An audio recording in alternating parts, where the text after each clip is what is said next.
هر کاهن وظیفه‌اش را هر روز اجرا نموده گشته و برگشته یک خیل قربانی ها می کنند که این قربانی ها گناه ها را هرگز از بین برده نمی توانند.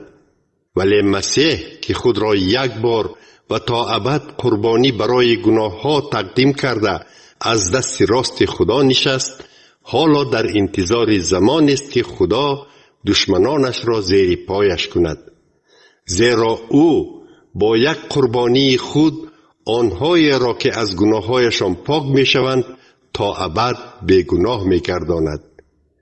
روح القدس نیز این را تصدیق نموده می گوید: انا این عهد و پیمان است که من در آینده با آنها می بندم، می گوید خداوند.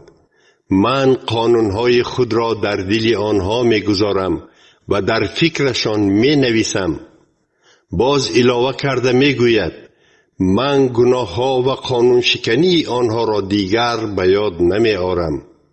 پس بعد از بخشیده شدن گناه ها قربانی دیگر برای گناه ها در کار نیست.